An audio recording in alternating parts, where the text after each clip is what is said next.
अभी हम सभी विधायकगण यहाँ पर बैठे थे और बहुत सी चर्चाएं हम लोगों ने आपस में की। कई महत्वपूर्ण विषय जो विधानसभा में उठने हैं उनको लेकर के भी चर्चा की है।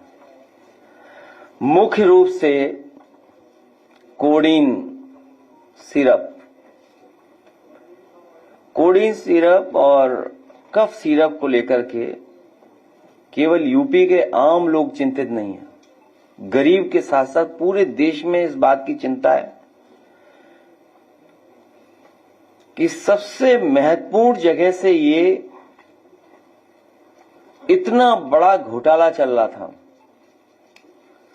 प्रधान सांसद जी के क्षेत्र से शुरू होकर के न केवल यूपी, देश भर में और दूसरे देशों में भी कोडीन सिरप, कफ सिरप को भेजा जा रहा था।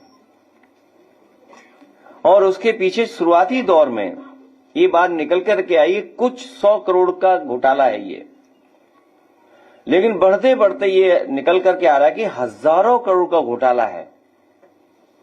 हजारों करोड़ का घोटाला जो उत्तर प्रदेश से चल रहा था, प्रधान सांसद जी के क्षेत्र से, और जिसके तार जुड़ रहे हैं प्रधान सांसद जी के बिल्कुल बगल के जिले से सबसे महत्वपूर्ण तार जुड़े हुए हैं।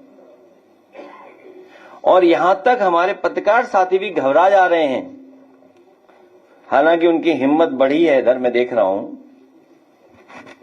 इधर हमारे बहादुर पत्रकार साथी बड़ी हिम्मत जुटा करके चीजों को निकाल के ला रहे हैं। अखबारों में भी छप रहा है 700 कंपनियां सोचिए आप, और हो सकता है इससे ज्यादा कंपनियां हों। और वैल्यूएशन वाले जो अधिकारी हैं वो भाग जा रहे हैं, वैल्यूएशन नहीं कर सकते। सुनने में आया कि जिन पत्रकार साथियों ने वो वीडियो वायरल किया है उनको भी ढूंढा जा रहा है। उनकी मदद तो सरकार को करनी चाहिए, सुरक्षा सरकार को देनी चाहिए। मुझे तो याद है कि एक हमारा बहुत ही जिम्मेदार पत्रकार साथी जिसने स्टोरी की थी, और जिस स्टोरी को मैंने यहां प्ले किया था, और इसलिए भी प्ले करना जरूरी था कि बहुत सारे हमारे पत्रकार साथी निष्पक्ष होकर के जनता की सेवा और जनता की मदद करना चाहते हैं, लेकिन उनके ऊपर कई तरह के दबाव आते हैं, जान को खतरा आ जाता है, जिसकी वजह से सच्चाई जानते हुए भी सच्चाई नहीं दिखा पा रहे हैं। और उस दिन भी मैंने मांग की थी कि वो प्रतिष्ठित चैनल के जो हमारा पत्रकार साथी है उसको सुरक्षा दी जाए। अमूमन हम लोगों ने देखा है कि कोई घटना हो जाए बुलडोजर चल जाता है, बुलडोजर तैयार रहता है।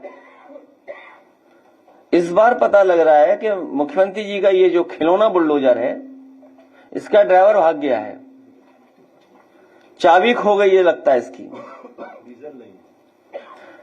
चलने के लिए ईंधन नहीं है उसमें, कि आखिरकार है कहां वो बुलडोजर।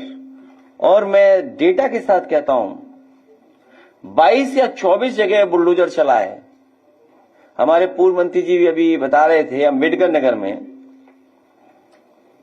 एक का घर गिरा दिया, और घर गिराने पर जो अनलॉफुल थिंग है, मतलब लीगली राइट नहीं है, तो सब प्रशासन लगा हुआ है समझौता करने में। और याद होगा महाराजगंज में चीफ जस्टिस ऑफ इंडिया ने कहा कि दोषी लोगों के खिलाफ कार्रवाई के साथ साथ जो नुकसान हुआ है 30 लाख की वो भरपाई की जाए। लेकिन यहां जब हजारों करोड़ का मामला है वहां पर सरकार चुप है, और 22 या 24 जगह बुलडोजर चला है पूरे उत्तर प्रदेश में बड़ी बड़ी घटनाओं में। उसमें 22 लोग पीडीए के लोग हैं, 22 लोग पीडीए हैं जिनके ऊपर बुलडोजर चला है। 24 में 22 लोग पीडीए हैं। और कोडीन सिरप में, कफ सिरप में जिन एसटीएफ को जिम्मेदारी मिली है ढूंढने की, वो सब एसटीएफ के लोग मिले हुए लोग हैं। और एक ही जिले के सबसे ज्यादा एसटीएफ होना, उन्हीं से जांच कराना, क्या निष्पक्ष कार्रवाई होगी? ये सरकार कफ सिरप के लोगों के साथ मिली हुई है। गरीबों को इन्होंने और गरीब बच्चों को इन्होंने ऐसा कफ सिरप दिया जिससे कई जगह जान गई है। जब हम लोग जानकारी करते हैं, अखबारों में पढ़ते हैं, और ये हमारे क्षेत्र में कॉन्स्टिट्यूंसी हमारी है, वो हिस्सा है, वहां भी बच्चों की जान जा चुकी है। और जो डॉक्टर्स हैं वो तैयार नहीं है कहने के लिए, क्योंकि उन पर भी दबाव है नौकरी का। वो जानते हुए भी सच स्वीकार नहीं कर रहे हैं कि इस कफ सिरप की वजह से ही जान गई है, 2 बच्चों की जान गई है अभी हाल में जो आई बात। तो ये सरकार जानबूझ करके अपने लोगों को बचाने का काम कर रही है। एसआईआर में दबाव बनाया जा रहा है। मुख्यमंत्री जी जहां जा रहे हैं वहां अधिकारियों के कान में बता रहे हैं कि समाजवादियों का वोट काट दो। समाजवादी अगर इनके जो, क्योंकि नौकरी रोजगार तो यहां दे नहीं पाए, तो बहुत सारे समाजवादी परिवार के लोग विदेशों में हैं, कान में कह के आए हैं मुख्यमंत्री जी कि इनका वोट कटना है, कोई न कोई कमी निकालिए, नोटिस भी मत भेजिए, इनके वोट काटिए। और इसलिए वोट काटने के लिए कह रहे हैं क्योंकि आंकड़े हम पर तो आए नहीं, अभी हम लोगों को आंकड़े तो मिले नहीं। ये मुख्यमंत्री जी को कैसे पता लग गया कि 4 करोड़ उनके वोट कट गए? सब बीजेपी के पास आंकड़े पहुंच गए हैं। सुनने में आ रहा है कि रात में बैठ करके उनके विधायक, बीजेपी के नेता लोग, प्राइवेट कंपनियां के वोट कैसे बढ़ाया जाए, वोट को बराबर कैसे किया जाए कि 4 करोड़ वोट कट गए।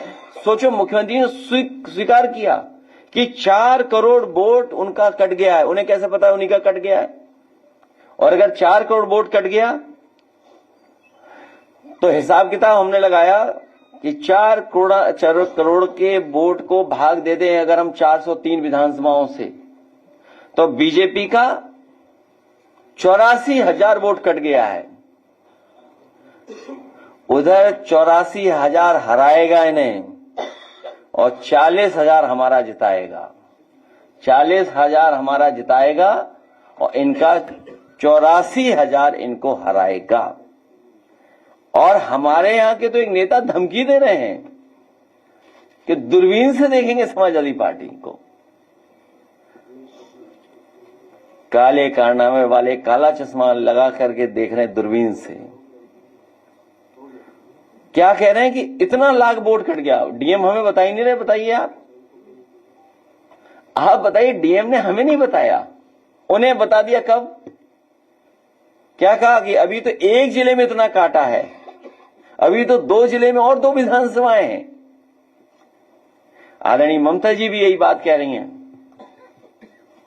कि एसआईआर के बहाने ये रणनीति बना रहे हैं, साजिश कर रहे हैं कि उन्हें कैसे चुनाव में पीछे किया जाए। तो एसआईआर ये एसआईआर नहीं है, ये एनआरसी है। कल्पना करिए कल एनआरसी हो जाए अगर, तो कौन सा नया कागज मांगेगी सरकार? कौन सा कागज मांगेगी? जो होम मिनिस्ट्री नहीं कर पाई, सरकार नहीं कर पाई, वो ये चुनाव आयोग से करा रहे हैं। इसका मतलब ये हुआ कि चुनाव आयोग बीजेपी से मिला हुआ है।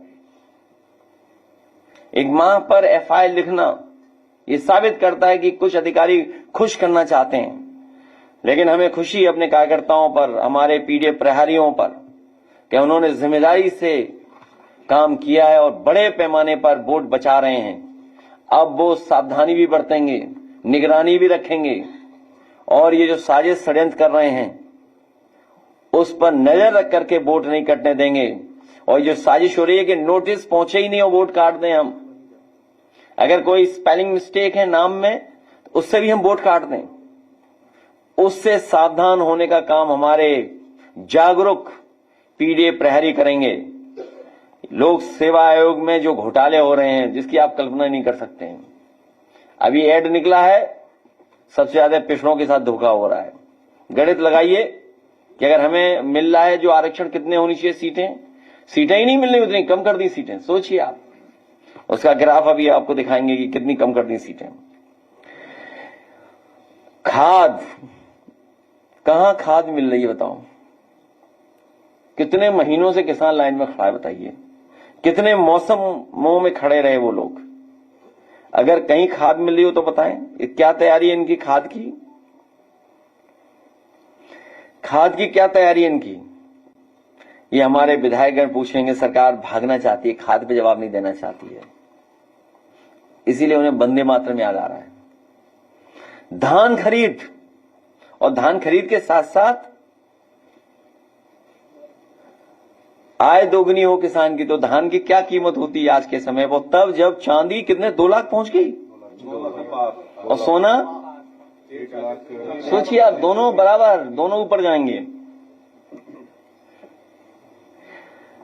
बेरोजगारी बड़े पैमाने पर है, बढ़ती चली जा रही है, महंगाई की क्या तुलना करेगी, तमाम सवाल हैं। बिजली का निजीकरण, एक बिजली का कारखाना नहीं बनाया इन्होंने, कोयले से बनने वाली बिजली का एक भी कारखाना अभी तक बीजेपी ने नहीं बनाया। योगी का पता नहीं कौन सी सरकार, बेमिसाल 8 साल, उत्कर्ष के 8 वर्ष, एक भी बिजली कारखाना नहीं लगाया। कानून व्यवस्था तो आप जानते हो, केवल एक व्यक्ति को बचाने के लिए पूरी पुलिस लगी हुई है और उसकी जान बचाई समाजवादियों ने। कानपुर में एक अखिलेश दुबे बंद हैं, उनकी कोई जान बचा रहा है तो हम समाजवादी लोग मिलकर बचा रहे हैं,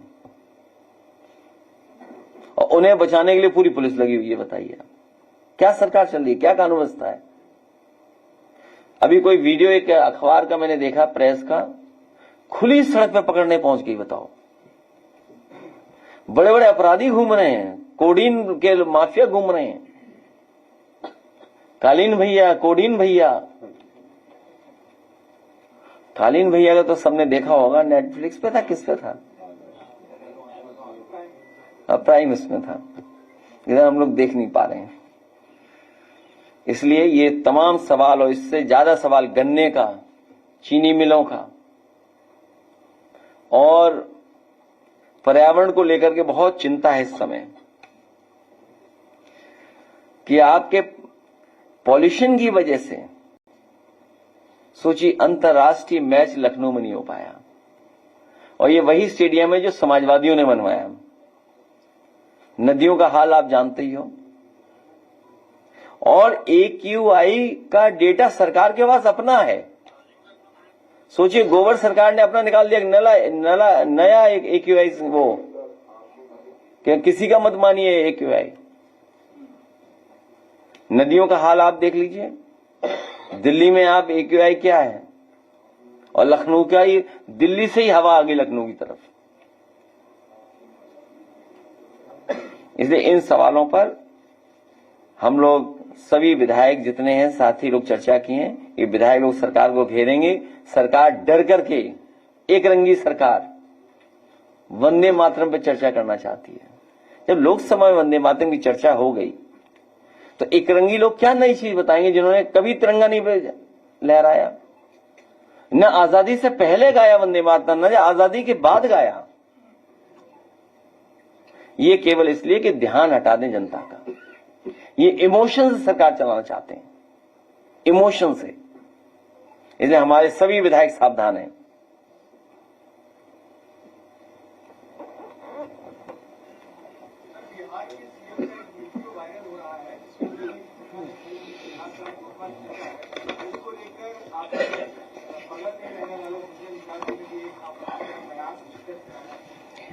बहुत दुखद घटना है और दुनिया में इसकी निंदा हुई है, केवल भारत में ही नहीं, दुनिया में निंदा हुई है। ऐसा व्यवहार किसी को नहीं करना चाहिए। और जहां तक दूसरे व्यक्ति का नाम ले रहे हो, उसको तो मुख्यमंत्री जी ने कहा होगा, जाओ ये कही जाके। वो बात मैंने कह दी कि निंदा है, निंदा, इतना व्यवहार इस तरह का नहीं होना चाहिए।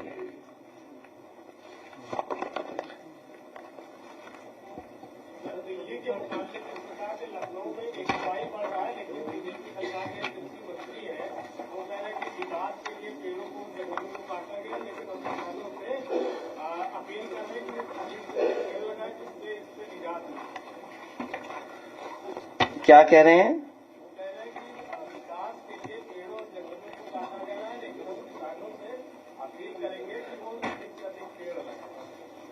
मुख्यमंत्री जी AQI जानते नहीं है? आपको ये पूछना चाहिए AQI मुख्यमंत्री जी क्या है AQI है, क्यों गड़बड़ हो रही है, और तभी प्रेस नोट देना पड़ा सरकार को कि आप कोई और प्लेटफॉर्म पे जो AQI आ रहा है उसको स्वीकार मत करिए, सरकार का डेटा मानिए। कैसे कलेक्ट कर रहे हैं डेटा ये, और पेड़ काटने वाले कौन लोग हैं? ये तो सामान्य तुमने 2-4 चीज देखा होगा, लेकिन हमें खुशी इस बात की कि लखनऊ के किसी कोने में चले जाएं, खासकर इस हिस्से में, जिस हिस्से में हम लोग खड़े और बैठे रहते हैं, आजकल ट्रीज फ्लावर कर रहे होंगे पर्पल कलर का, चाहे लामाटियन हो, लोहिया पथ हो, आपका हजरतगंज की तरफ का रास्ता हो, विक्रमादित्य मार्ग हो, या आपके गवर्नर हाउस के पास हो, और या आप चले जाएं जो आगे की तरफ फैजाबाद रोड की तरफ, या आप पार्क देखें, आप जनरेशन पार्क देखें, लोहिया पार्क देखें, तो ये समाजवादियों की देन है जिसकी वजह से इतनी अच्छी फ्लावरिंग ब्लूम आप देख रहे हो लखनऊ में। जहां तक पेड़ काटने का सवाल है, बीजेपी की सरकार ने बड़े बड़े जंगल काट दिए हैं छत्तीसगढ़ में। चैनल समाधान 24 को सब्सक्राइब